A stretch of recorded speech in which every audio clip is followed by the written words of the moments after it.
Les jours où on a trouvé la 8e rue, je l'ai caché au peuple de Dieu. Presque 2 ans, 3 ans, personne ne savait. Les travaux qu'on faisait. Alors un jour, comment Dieu a fait nous brusquer, nous forcer la main. Il y a des gens qui avaient comploté pour venir créer de troubles comme il y avait des masses dans la rue. Ils ont fait introduire les colonnes pour que la police vienne et que les colonnes s'en prennent aux policiers. Qu'il y ait des blessures, qu'on vienne mettre la main sur moi au cachot.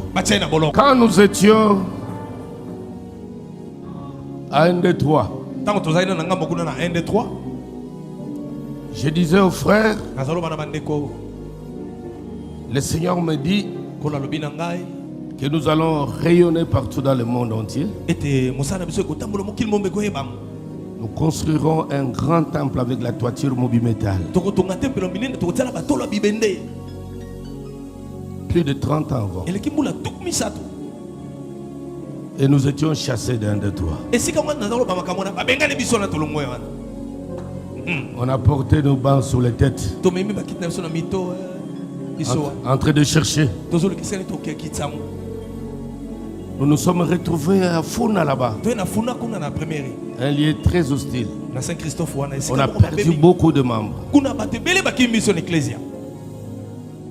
Je continue à dire au peuple, ne vous en faites pas. Nous aurons un grand temple. On nous a chassés de la première. Là, on a fait presque 2 ans, 1 an et demi, 2 ans. Je reviens de la croisière populaire que j'ai organisée au stade de Martyrs. Les bailleurs me disent, non, tu as beaucoup d'argent. Si tu ne donnes pas l'argent, tu quittes ici.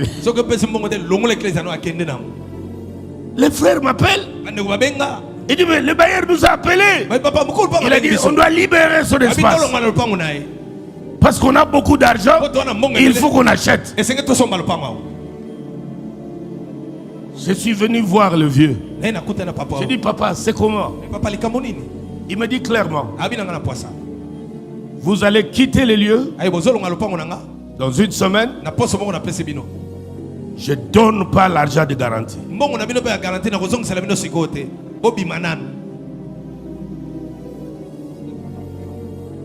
On était là, KO. Je regarde les frères. Donnez-moi un serviette s'il te plaît. Serviette. Merci.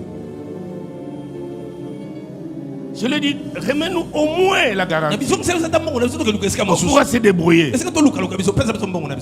C'était un monsieur incroyable. Il dit, je ne sais de rien. 1 semaine, vous quittez. Et puis je lui ai dit,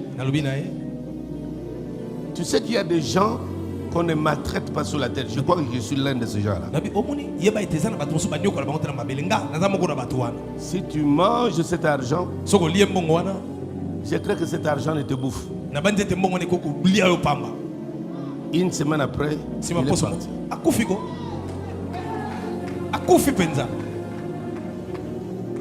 C'était spectaculaire. Les gens ont une peur bleue. Ses fils m'ont cherché. J'ai dit, je ne prends plus cet argent.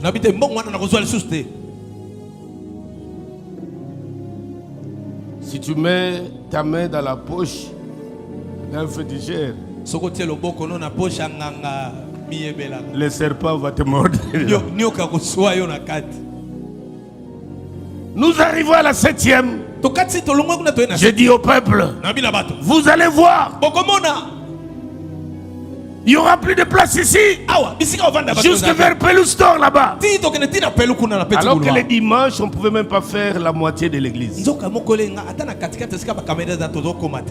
Les officiers du roi me posaient la question, même si le Seigneur ouvrait les écluses des cieux,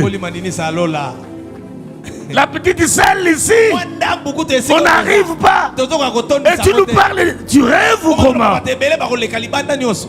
Quand une entité céleste parle, faites très attention. Aucune Je dis bien par la grâce de Dieu, aucune de tout ce que nous avions dit n'est tombé à terre. Tout s'est accompli. Aujourd'hui, quand les gens me voient partout dans le monde, il commence à me dire, parce que j'ai résumé ça par une phrase: le monde entier est notre champ missionnaire. Je l'ai dit quand? Dans les années 93. Pour se réaliser quand? À peine une quinzaine, dizaine d'années. Quand une entité parle, attends. Attends. Car il ne reviendra plus sur ce qu'il a dit. Ces paroles lâchées mobilisent les esprits.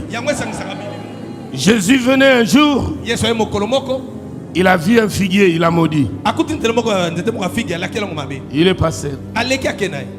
Je pense que les disciples le suivaient, mais faisant comme ça. Alors, il est toujours là. Il a séché. Ils sont revenus par là. Jésus continuait. Mais Philippe, regarde. Seigneur, regarde. Ça les étonnait.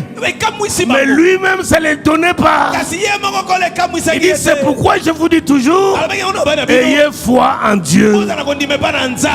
Moi, j'ai fait ça pour vous, pas pour moi. Moi, j'ai maudit un figuier. Vous pouvez faire plus que le figuier. Amen, papa. Yes. Je suis venu ici pour qu'on déménage. Porte des cieux,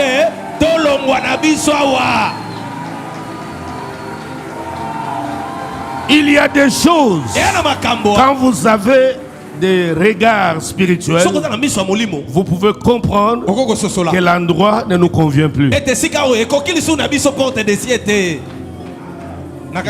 J'ai toujours dit, quand les bénédictions viennent, Dieu veut que tu changes même de maison.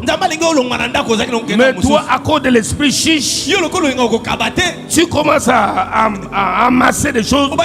Plusieurs télévisions, 3 salons, dans un petit espace. Pourquoi Dieu fait ça? Il veut t'obliger de quitter là-bas. Cet endroit est devenu petit. Ça convient plus à des salons, à 4 téléviseurs. Tu dois sortir de là pour trouver un endroit. Je suis venu pour qu'on parte.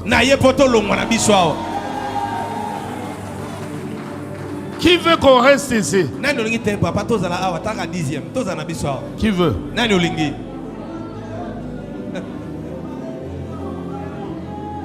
Qui veut qu'on parte ici?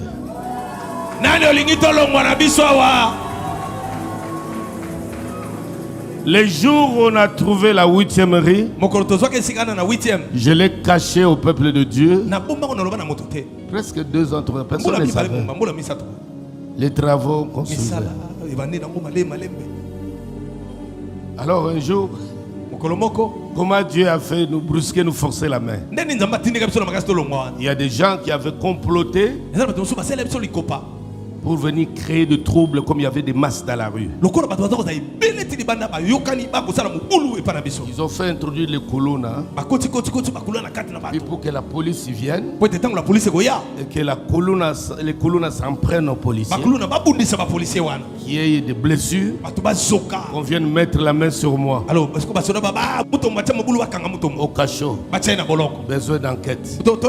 Les plans étaient bien planifiés. Mais comme partout, il y a toujours un neveu de l'autre, un neveu de Paul.